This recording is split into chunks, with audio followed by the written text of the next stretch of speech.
Yeah, I had an issue last week where it took a little cajoling to get it going, but it seems to now be playing nice. Good. It's good when software is playing nice.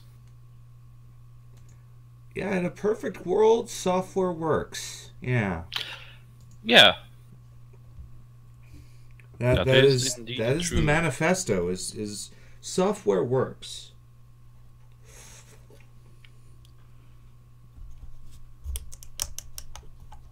But anyways, folks, we are live on Sunday, the 15th of October, to We to are live. We discuss are live. to discuss gaming news. And this week, it has been about essentially one thing: loot boxes. Comrades!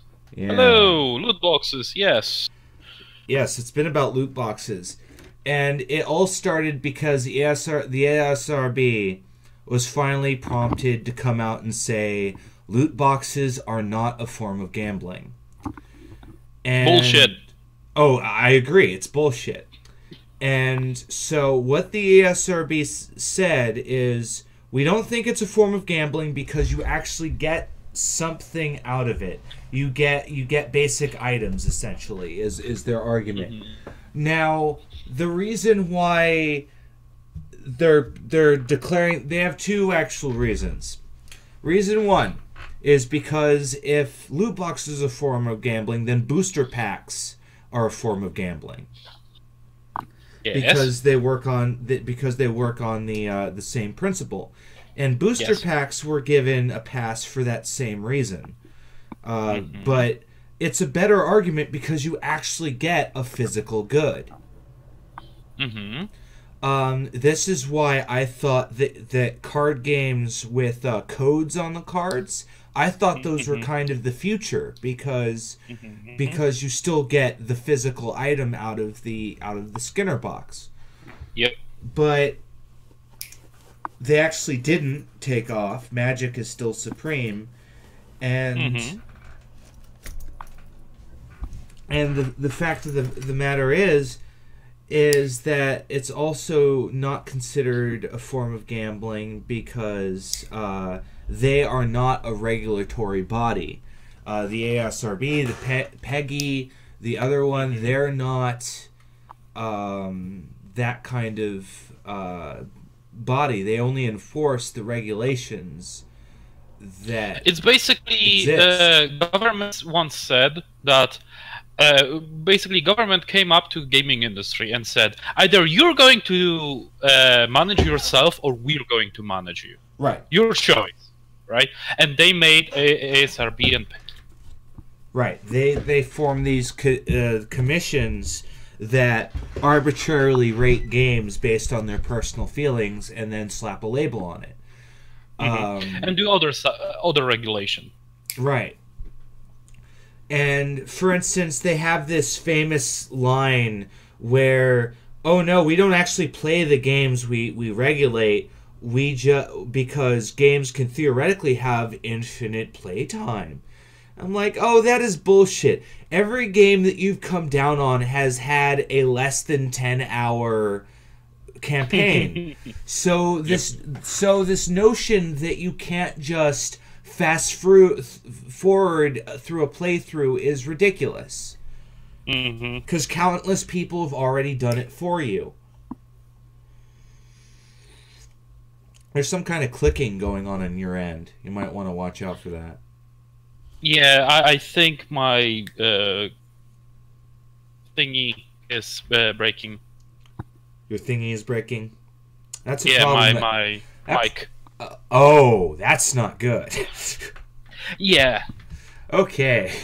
But the main. So we personally think it's gambling. I know I think it's gambling because you are playing on psychological elements to Mhm. get players to keep putting in money. That's why I have a huge issue with the casual gaming industry that popped up. That's why Zynga's dead. Zynga died overnight because everyone caught on to what those games are, which is just an interface for giving them money. Yeah, it's basically interface between a client and a supplier. Client is paying money in order to get goods that do not exist. Correct. Which is basically the definition of money-making machine. Correct. Because there is no limit in terms of the amount of goods that they can produce and charge for. Right. Supply and demand exists in the physical realm because you can only make so much of something because it runs off resources. Mm-hmm. And why the video gaming industry has never really been able to do anything without the AAA titles or publishers colluding in a back room is because they want you to believe that a good game equals money plus time. That is what they want you to believe, is if they make it for a certain amount of time, it will come out and be a fantastic game. And for a certain amount of money, yeah. And that's why they want you to believe that games have to be made with a multi-million-dollar budget. They have to. Which is bullshit. It's total bullshit. Because Elysian Tale exists. Because Castle Crushers exist. Because Minecraft exists. Yes. And these are old games that are at least 5 years old. That Newgrounds.com existed. Okay? Way before any of your hack arguments came out, there was a website where people could make games with a very basic, rudiment, non-existent engine. Mm-hmm. And they made games that people loved so much.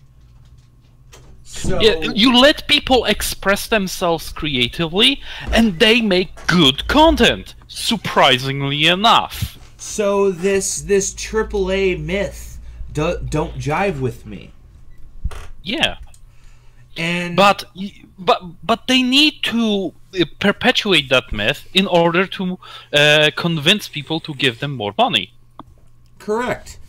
I talked with a programmer for Ubisoft once. I bumped into him at Comic-Con, and so I just had a discussion with him because I was mostly picking his brain because I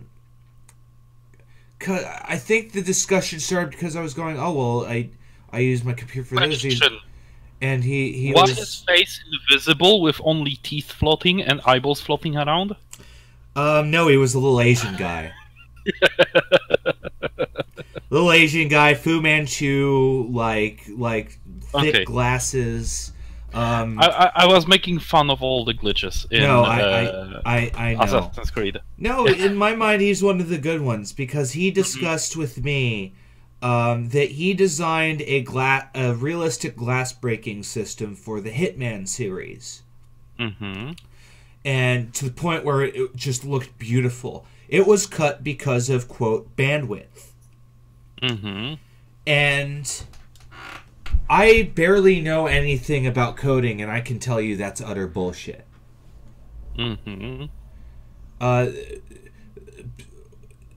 They use the term bandwidth to mean that you can only put so much in the installer, which has, by the way, also become moot.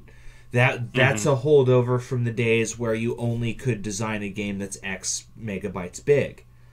Yeah, the times of CDs have passed and floppy disks, so you don't really have that excuse anymore. Shadow of Mordor's 10, like what? No, it's more than that. It's like there's this game that came out. It's 100 gigabytes or 100 megabytes now, or it's 100 gigawatts.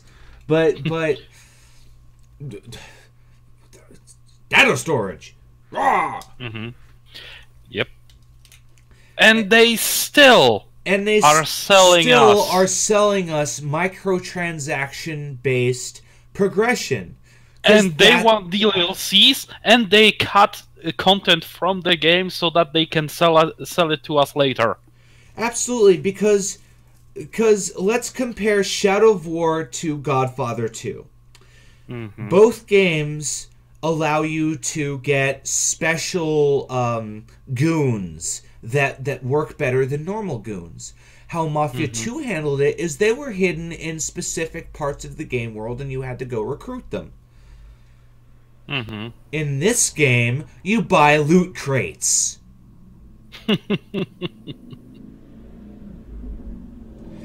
it just goes along that. Is even the first game, like, you had to kind of grind to do shit. Now they just sell you they put in all of that grind still, but there's this extra microtransaction economy on top of it.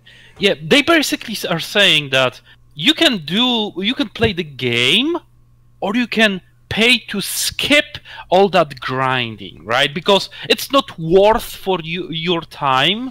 The game part of the game is not worth of your time, so you can pay us money to skip it. So it boggles my mind that something like that exists in this day and age. Pay to skip. And it's really, really sad because they are telling each other, like, this is the next wave of game monetization practices. Episodic gaming was too episodic gaming required us to actually make content. So we're going to skip that entirely. We're going to still butcher our content, but we're going to sell it back to them in boxes. And the thing is, I accept loot crates in multiplayer games to a certain extent. Like, I've been recently playing... how they get ya. And I've been recently playing Heroes of the Storm, and their big thing is they just went to a loot box progression.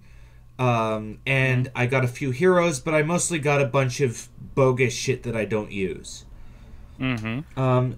I did get a lot of cool mounts, I got some cool skins, but a lot of it was like emotes and shit that just exist to make you buy more loot boxes. To support the game. And where the ESRB's argument comes into play is in games like Heroes of the Storm, where in these boxes that you're paying for, you're getting heroes, you're getting rare skins, you're getting stuff that would take you months of grind. Or you're getting orcs in terms of, what was it? That game from Lord of the Rings that I didn't buy because I do not agree with the... Well, no. There's a difference, and here's why there's a difference. Okay. Is you are still able to get those characters through just in-game grind progression. As far as I know, a lot of the loot crate stuff you only get in the loot crate. But if it's if it requires so much grinding that it's not worth it, then why grind if you can just pay money to skip the game? That's basically my problem. Yes, you can grind in your single-player game to get all those, to unlock all this content.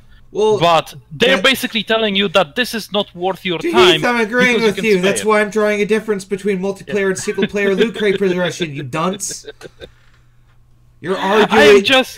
I just want to wail on that because you're attacking a straw man no one made. I made it. No, but my what we're getting at here is it makes no sense for a single-player game. You're installing a gambling mechanic for the sake of having a gambling mechanic. Because single-player games are fucking services. Multiplayer games are services, so now it's time for single-player games to be services. And next adventure games will be services. No, they already are because it's episodic gaming. Everything is a service that you have to pay for. It boggles my fucking mind. Because they are telling us, as the top echelon of the industry, that we need millions of dollars and we're not getting millions of dollars, despite the fact that Jim Sterling of the Jimquisition recently mentioned this, is that these top tier games like Shadow of War are being sold in multi-tier progression anyway.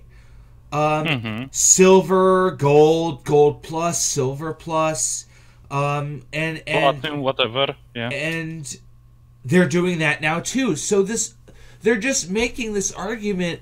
They're making the Nestle argument, where we have a right to get more and more money out of you. That is our right. That is why we are allowed. Do you know where it comes from? We are allowed to buy out the water that you drink and sell it back to you, because that is our right.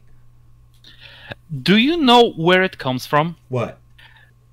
It's basically, imagine a salesperson who's trying to basically get a raise or basically make money in order to survive and feed their family, and they have to scrounge around for any way that they can squeeze out more money and convince the higher ups that this is a good idea.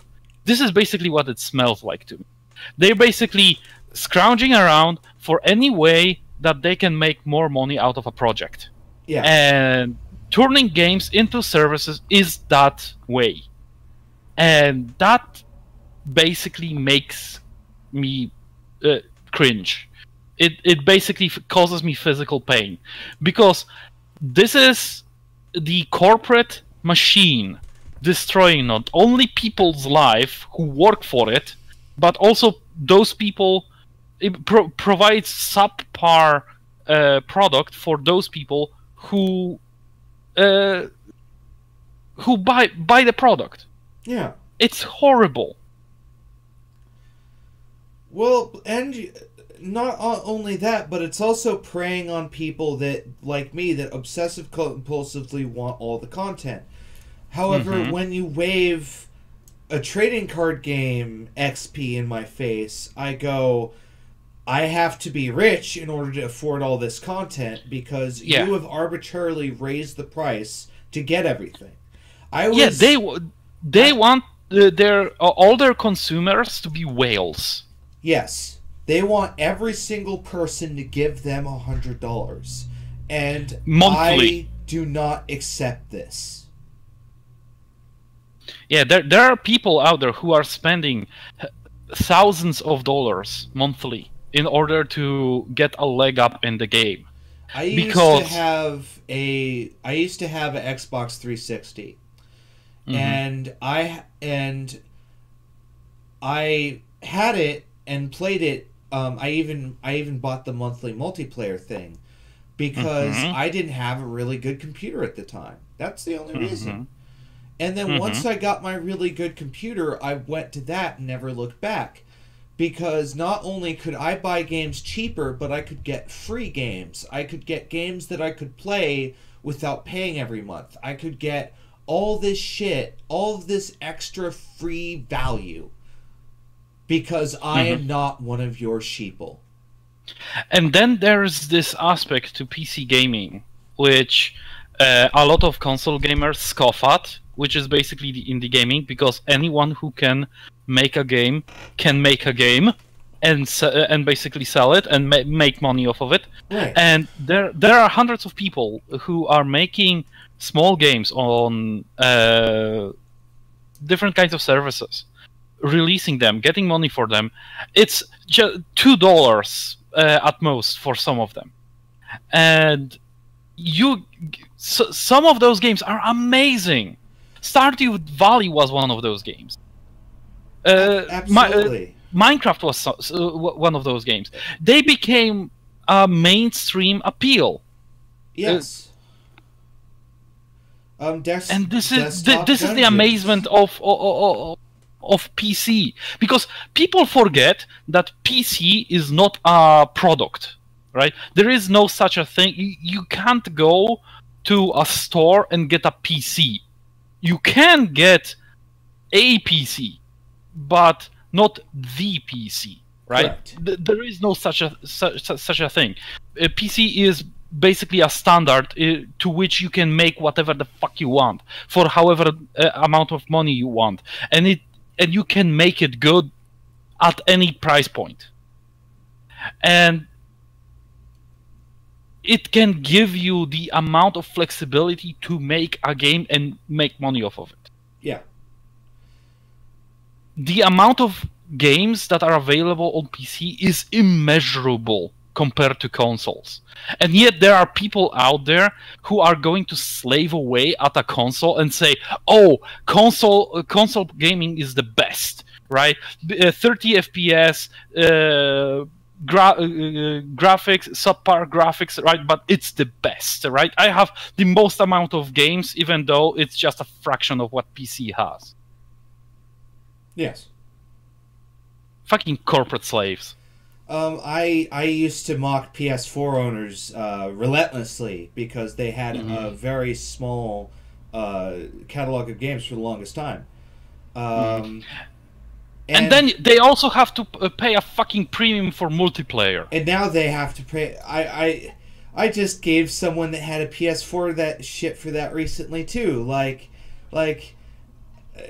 I used to concede that the PS4 was slightly cooler in that you didn't have to pay for multiplayer. Now that's not true. So now you're just as bad as Xbone in my opinion.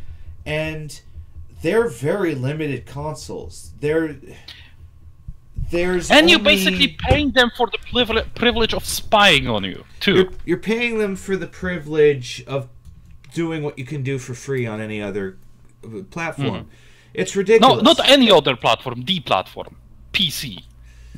and then there's fucking loot crates. Yes. Fuck loot crates. Because the thing about Destiny 2 is, I'm pretty sure that's on consoles too. So, it's even worse. You paid $500 for the fucking console, you paid $100 for the Super Gold plus Destiny, and now you're gonna dump in whoever knows how many dollars because you're a little addicted kid and you can't figure out what's going on. They're just suckers, and it's really sad. So, and we didn't even talk about the major thing, which is it's a form of gambling. Yes. Because I worked in the 7-Eleven for a very long time. I know how loot scratchers work, lotto scratchers work. And the actual lotto is even worse. I just print you out a piece of paper that you paid for. And in both cases, if you don't win, you just have a worthless piece of paper. And that's why they think it's not gambling. Where at the end of the day, if you don't get something that you have, isn't it up to the person to prescribe the value? We just concede that money has value because on average most people value money. Where if I don't value the items that I'm getting, isn't that the same thing? Yeah. But you basically assign value to something when you pay money for it. Technically, if you pay money for something, that means that this thing is worth at least, at most, or at least that much to you. Well, that's the art. Well, then gambling becomes a service. And then it's still gambling because you basically bought something in hopes to get a reward at the end of it. You bought something in hopes for a reward, and if you don't get that reward, you feel let down. That's how Lotto works. That's how this works. Yeah, it might not be gambling per se, technically, but it's using the same mechanism in your brain. The same addictive part that makes people who gamble a lot unable to stop gambling. Well, they're in countries like China, they do consider it gambling. You are legally, and Blizzard does this, you are legally required to list the percentages of items. That's where that comes from. not only you are forced to list the percentage chances to get something, but you are also required to basically provide the government with the breakdown of how often that particular item was won, and if it does not line up with the percentages, then you get fined.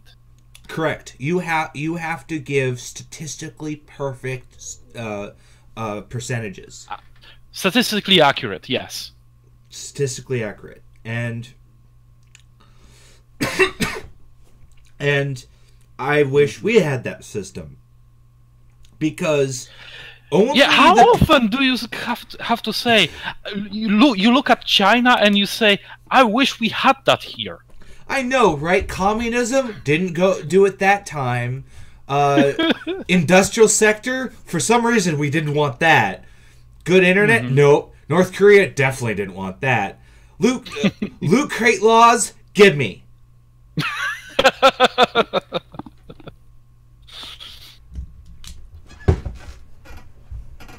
Pretty much.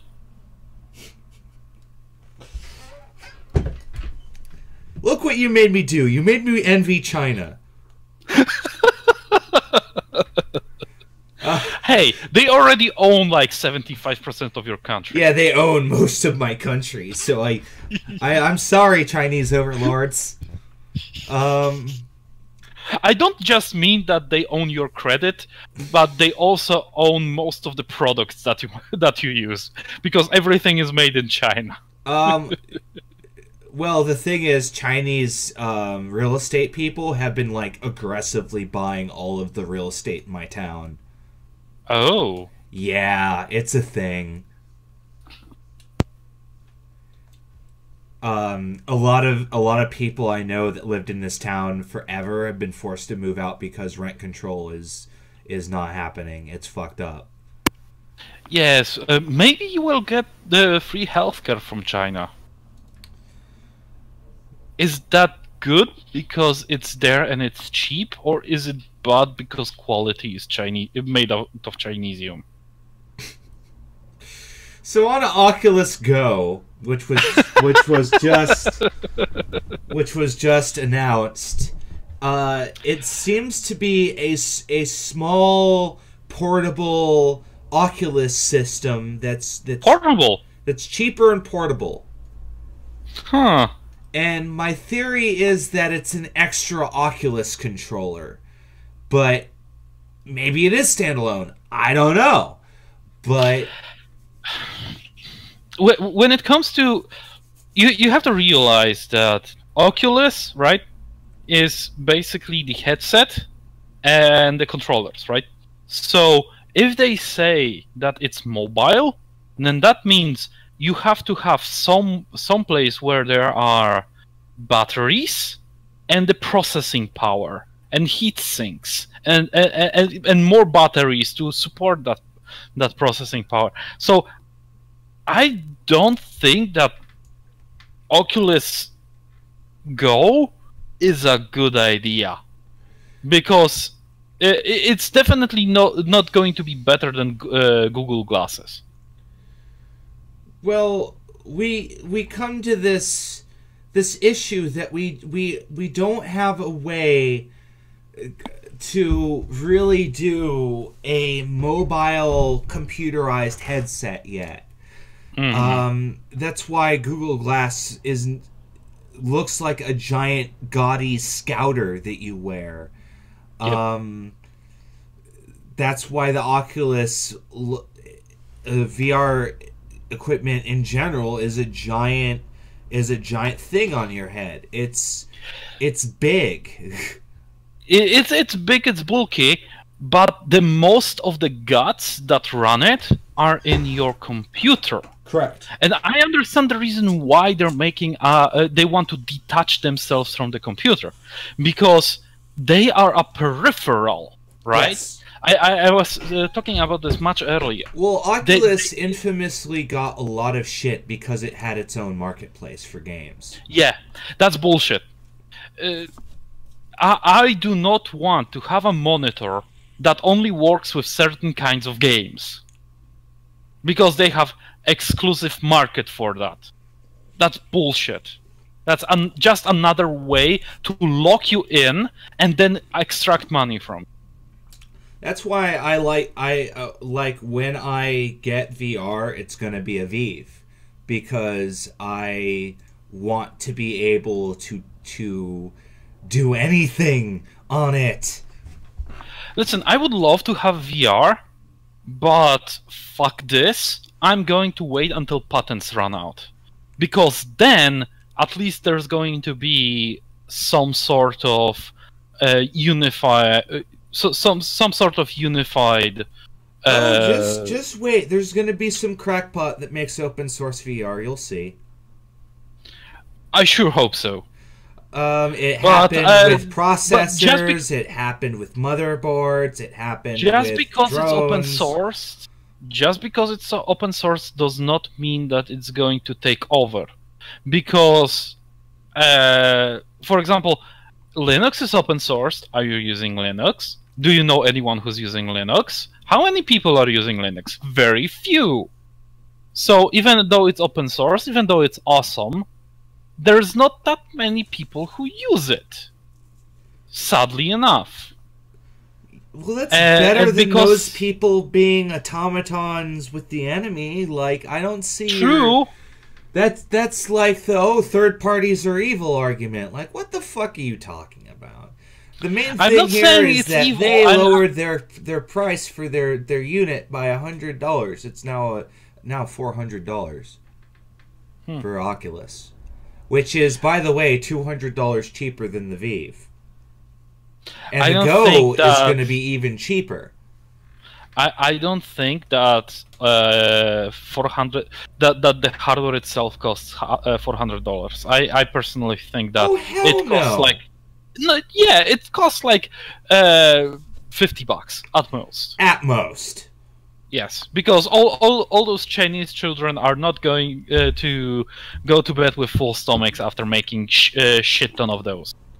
No, the fact of the matter is the value add here is because it's a new technology and they have to recoup their development costs.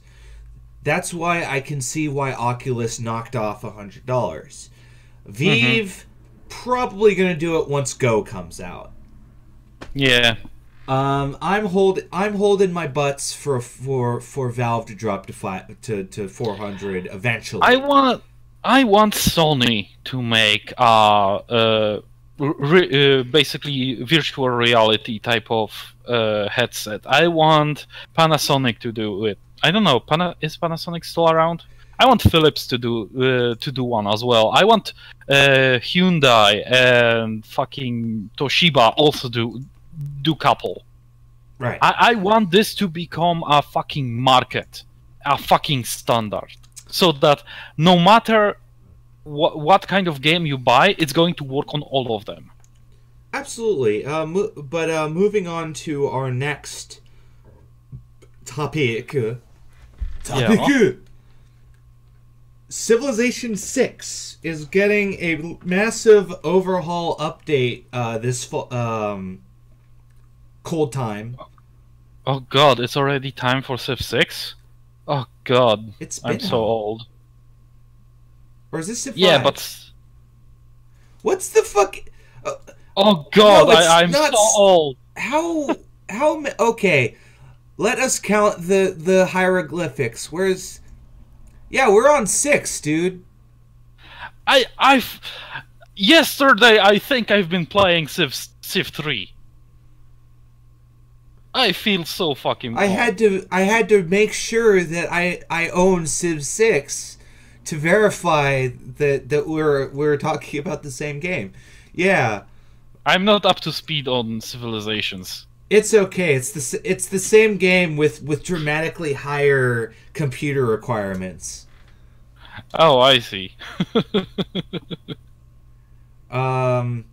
Cause the main thing in this update is they claim they're going to improve the AI, like every other strategy game. I'll believe it when I see it. Yeah.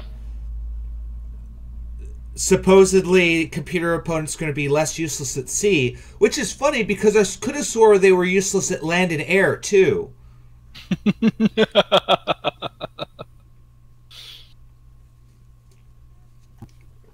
I actually haven't played a lot of Civ 6 ever since I got my new graphics card. I'm going to have to do that. So the big thing they're doing is there's going to be a religion update.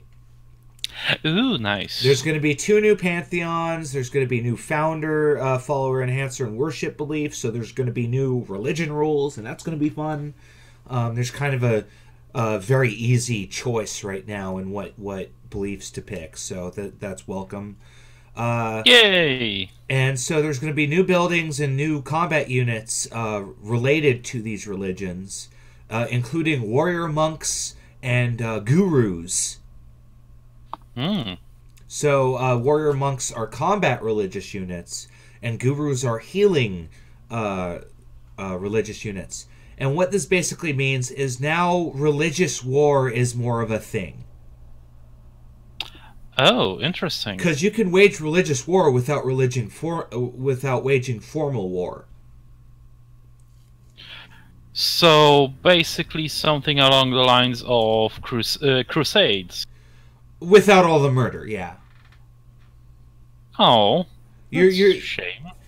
Because how religion works is the population of your cities embraces a religion, and as you attack it with religious units, more and more people will become your religion. And the more cities that are nearby with your religion, the stronger your religion spreads. So it's kind of this shifting front type deal. Oh, I see. Yeah. And I'm assuming there's going to be some sort of a religious victory as well. Oh, that's already been in the game. Yeah, if most of the players follow your religion, you win. Good. Yeah, that's been in the game for a while. I'm sorry, I haven't been keeping up with Civilization. I don't blame you. It's one of those games where you could step away from it for 20 years, come back, and still know what you're doing. I'm serious. Okay. I'm serious. I trust you. We grew up on Sid Meier's Alpha Centauri. It's the same game. You build the buildings, have the terraformers run around, you build the shoot units, you beat the bad guys. You know what's the win. difference? Yeah. You know what's the difference? Now it costs $80, but back then it costed just 40. That's true. That's the difference. Well, that and you don't need a supercomputer to run it. Yes. Yeah, like I understand why they can't simply remake Alpha Centauri, but deep in my gut, I wish they would. And no, Beyond Earth doesn't count. See, I was smart. I pre-ordered Civ 6 with the season packy thing.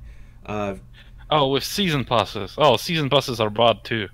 Yeah, they're also AIDS, but the thing is, I get all the content, so I don't care, and I paid the same price because I pre-ordered. Yeah, but you're paying for content that doesn't even exist yet. Yes, but I still get the full game. Yeah, but still, you shouldn't be able. You shouldn't be forced to buy the season pass in order to do so. You should get the full game once you pay for it once. Well, didn't MMOs kind of dispel that a long time ago? Because the whole concept of an MMO subscription was you were paying for a game that's never going to be done. Yes, but Sid Meier's Civilization is not an MMO. It's a single player. Now you're being racist. If I wanted to be racist, I would be calling them all niggas. God damn it. the mafia, and the social justice warrior police are gonna batter down my door any fucking minute. Why on your doors? I'm saying it. Let them come to Poland. Hey, we've learned from experience it is not easy to conquer Poland. No, but we can let them try and die trying. Don't your people have, like, a myth around a dancing demon that defends your country against evil? No, I don't remember that. It's. I'll look that up for you later. There's. Okay, teach me about my culture. I'll teach you about your own culture. Hold on, let me get the book. Someone has to.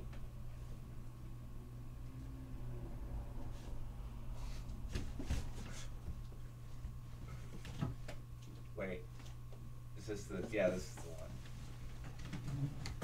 I'm gonna laugh if I open this and it's a different country. I think it's a different country you're thinking about. Oh. The Taniec Titan Presi. You have to spell that out for me. Good luck. Let me just flip to it.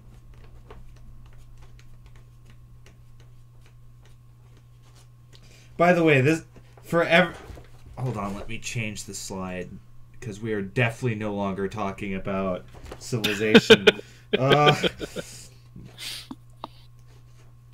The Taniec Titan Presi, also known as the Dance Demon, is a large outsider. By the way, this is from Weird War II, which is a 3.x OGL supplement that was made in the 90s by Pinnacle Entertainment Group. Polish magicians performed ancient forbidden dances, summoning demons by the dozens in order to combat the coming Nazi onslaught. Many were killed, but some still roam the Polish borders appearing as humans. They reveal their true identities when a threat to anything Polish is revealed. A handful of Polish resistant groups contain individuals who possess the knowledge to summon these demons as well. Much of the Polish folklore involves dance. When the Nazis invaded Poland, launching World War II, the Poles fought their tanks and guns with swords, guns, and other simple weapons, holding off the Nazi regime for a remarkable period of time. Some villages and cities did not fare as well and were turned to the forbidden magics of their ancestors. Polish magicians performed their forbidden dances in hiding for hours at a time, summoning these demons to fight, and they fought well. The Taniec Titan Presi, or dance demon, appears as a normal Polish man in a traditional tan leather jerkin with red suspenders holding up leather pants, or as a 9-foot-tall black chitinous skin demon. It also seeks a profession where it can keep tabs on the Polish people to help protect them.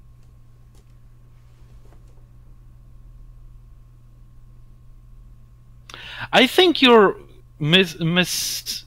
saying the I name most of certainly am. So I am incapable of attaching that name to anything.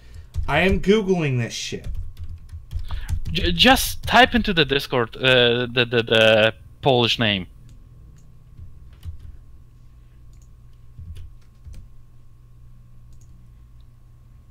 Oh. Tańczący tytan pracy. I.e. pracy. That's the actual... I misspelled it. That's the right one.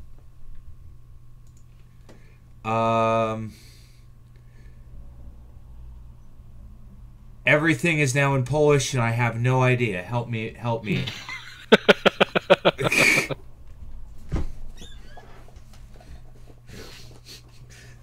That feeling when YouTube goes no. I will not help you.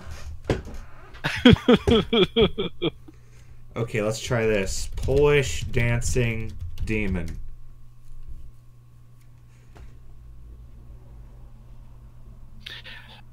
Basically, the best way for me to translate that is that it's a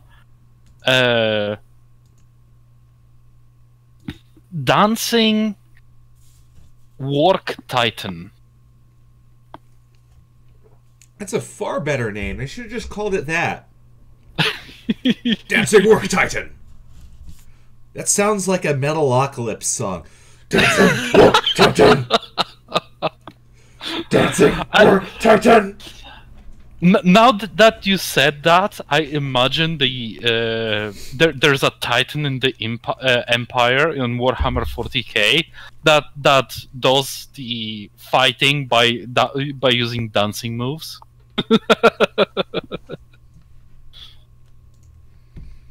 Onto the show. We have an answer that nobody wanted. Bring the show back to the show. It's technically on topic because it was about role-playing games. Mm-hmm. And about your culture.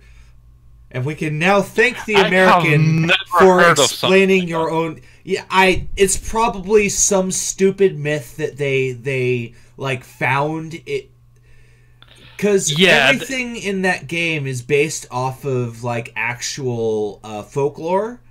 Mm-hmm. So it's probably some like stupid wives' tale that they had. Yeah. So I don't know.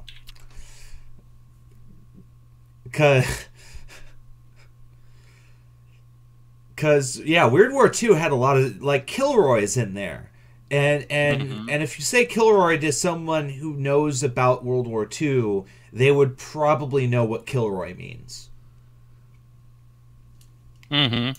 And it's a series of graffiti that would just randomly appear everywhere throughout the war theater. Is Kilroy was here. Mm.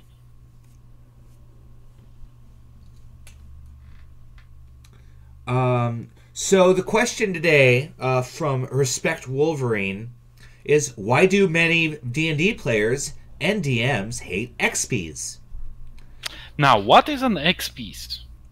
Well, I'll explain it because it kind of leads into the explanation at the end of the question. For some reason, I've been to many games where the rules say no XPs. What is the reasoning for that? If role-playing is for fun, what's wrong with someone who enjoys playing as Wolverine or Iron Man? And to further explain, an XP is a knockoff, a discount version of another character that's already been designed. So Wolverine and Iron Man are good examples. So imagine if I showed up to a superhero game and went, I'm the Badger. I have retractable claws, a metal skeleton, and I can regenerate. And everyone goes, so you're Wolverine. No, I'm the Badger. I'm original. I'm the Badger. OC Donut Steel. OC Donut Steel. And that, so we talked about this at length before the show, and we've come to the agreement that it's like it's bad form to be uncreative when creating your character. And by uncreative, we mean like it's okay. Quite obviously grabbing another character and putting a name to it. Now, basically, it's okay if you're a beginner because you don't know we better. understand. Yeah, we understand that it's easier for you to basically get into the character, but this is basically your training wheels. But if you have like 60, 70, 80 hours of gameplay behind your belt, it doesn't seem acceptable if you're still using the XP. The already existing characters. Like, for instance, I invited a new player into my physical fifth edition game and he's the boyfriend of the other monk in the party, and he decided.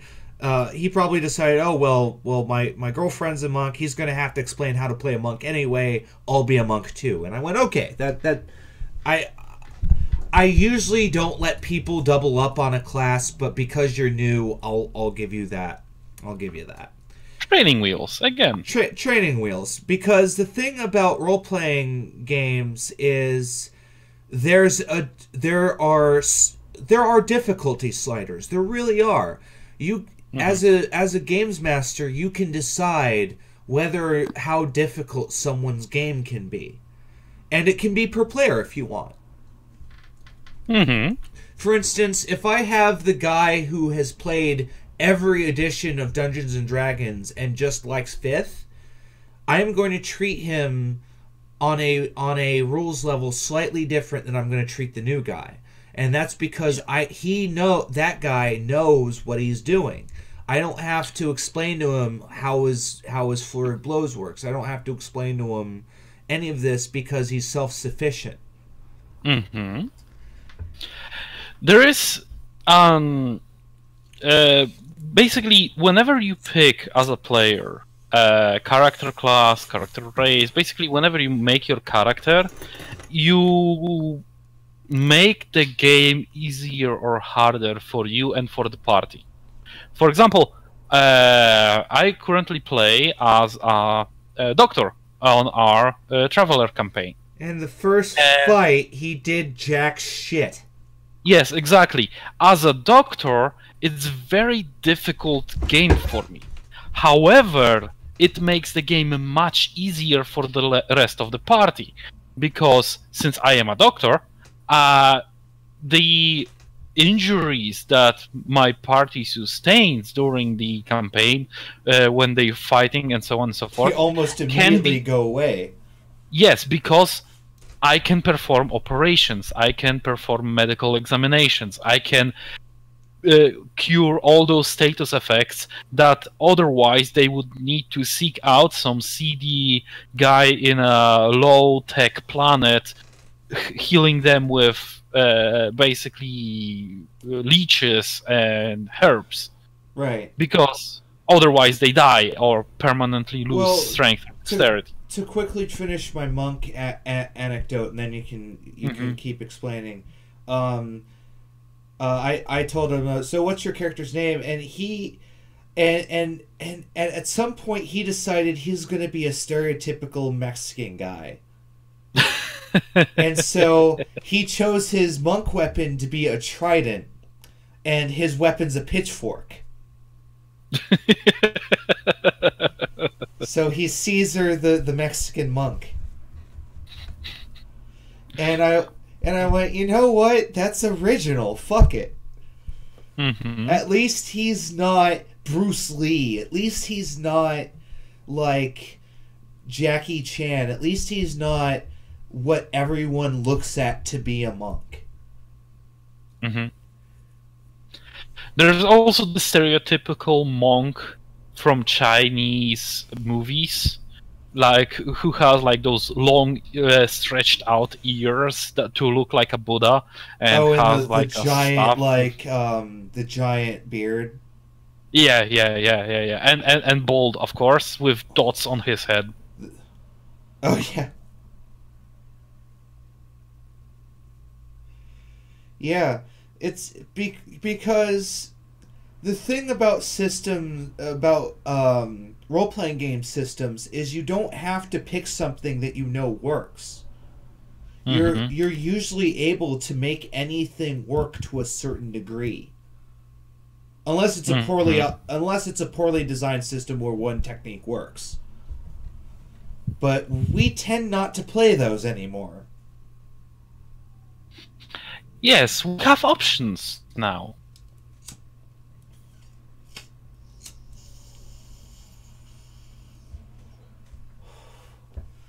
For instance, in that same Traveler campaign, I'm a noble. I am also non-combat.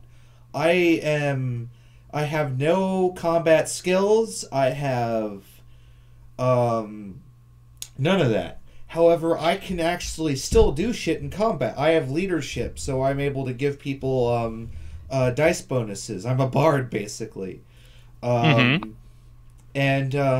I can do stuff in ship combat. I have the sensor skill, so I'm able to like do hacking and stuff. Yep. And you also bought a ton of stun grenades. That also helps. And I'm also rich, so I don't can buy mean whatever like equipment we need. Stun grenades. I mean a literal ton of stun grenades, like 2,000 worth. Yes, you see, because all cargo in Traveler is dealing with displacement tons. So you buy cargo in displacement tons. Ergo, it fills up 2 squares of space in the ship. So ship creation is done on displacement tons, identification, so on and so forth. And so I bought a literal displacement ton of stun grenades. Oh, how much fun did we have with those? Oh, I still have 3/4 of them. Yeah, do not try to board our ship. You're going to be blinded by a solar flare. So we were getting boarded, and I go, so I'm gonna use 100 stun grenades. We're just going to attach them around. They're going to walk in, and then all of the pins are going to fall off. And then they drop down, and then what the fuck? Boom! And how stun grenades work is if your endurance stat gets knocked down, you go unconscious for a while. Yep. And the more you use, the more lulzy it becomes. You can basically be knocked out for with that amount of stun grenades for an entire day. It's funny. One of the people XPs. XPs? Oh, garbage! Don't use them. There's as I was going into, there's no use them if you're a beginner, but after that, at least move on to human warrior, at least. Right, because and then to an elf ranger. Because the thing about race and class is class matters more. And the reason why Wizards of the Coast moved away from prestige classes and onto archetypes is because they want to reinforce that you need your class dictates your progression a lot more than your race does. I get in a lot of strange arguments with people that latch on to 3.x as the master system.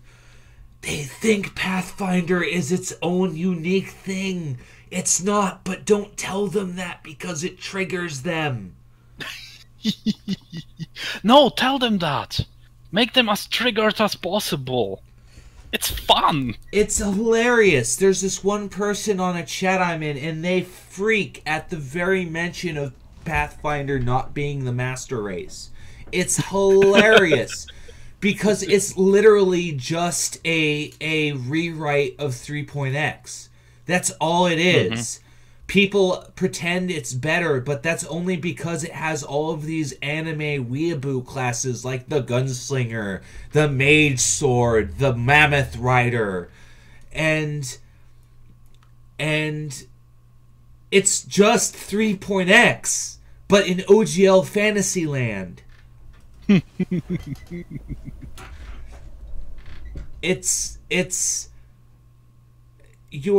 All you're doing is confusing people when you push Pathfinder as the master race, because they're going to try Pathfinder, they're going to get really into it, and then they're going to look at Dungeons and Dragons and go, "Wow, I was stupid." Because they're not super into Pathfinder like you are. They're just believing you because you play a lot of role-playing games. Mm-hmm. Because basically the general idea is, as with everything, including that includes the role-playing games, the primary objective is to have fun. And while playing Pathfinder might be fun for you, you have to acknowledge the fact that it's probably not fun for everybody. Is Pathfinder I like suffers computers. from a lot of system or 3.x? Let's just call it 3.x because that's what it is. 3.x suffers from numbers bloat. A lot of it. There was a campaign I was in where one of my players was what's called a Devati Warblade. They were 2 characters for the price of 1. And they dealt hundreds of damage a turn. But the other players couldn't. So I had to balance the entire game around half of the party being super strong and half of the party being super weak. Because classes just had more power to them. What wasn't that the same? You were the Minotaur, campaign? yeah. Yeah, I was the Minotaur. I got a shit ton of penalties for XPs, but on the other hand, I was starting like from level 6, while other people were starting from level 1. Yeah, the thing about... Yeah, that's the other thing that 3.x suffered from. Level adjustment. Level adjustment is the concept that because of your race, you have extra class levels that count as bonuses that make you stronger. And because if you were larger sized, your weapon did more damage, there was this meta around playing a giant level adjusted damage dealer of death, no matter what you were. And it didn't help that I rolled really well on my stats. I think Maleko Kimo didn't have anything below 10. Right.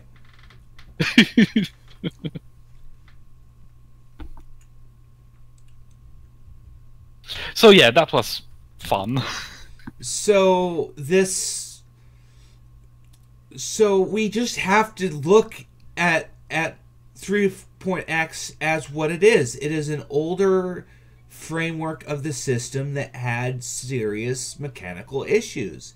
And but it had a lot of charm. It had a lot of charm in that because people are so used to making content for it, they feel at home. And the thing is, now you can just do that with with 5, because 5 has OGL2. It has the same stuff to it. They're about to unleash Xanathar's Guide to Everything, which is going to create an even larger OGL culture. So I don't understand this desire in clinging to an overcomplicated version of the system. That's there's a part of it is that buyer's remorse. Yeah, I guess because you've invested so much time, you don't really feel like ditching it. And then there's also the fact that some people might actually it's basically subjective, right? They simply like it. There's nothing wrong with that. It's okay, but and if they're having fun with it, then it's okay too. It's even better. God bless you for that, right? All right. But what I'm getting at here is, yeah, they like it, but they shouldn't force anyone else to like it. They shouldn't be forcing people into that when the 5e framework is designed for new players. It is designed so that you only have to look at a few numbers and then you know what you're doing. It condenses all of that bloat. And that's okay. And if people who satisfy themselves with 5th edition might want to go for something more challenging, 3.5 is there for them. Yeah, the most charming part of 5's 5 to me in teaching a new player is I hand them, they make a level 1 character, and they have the guts of their mechanic. For the monks, it's they just passively know how to double attack. And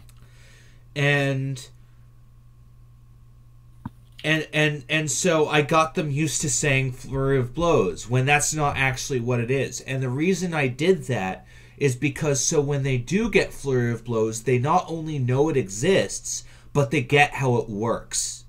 Because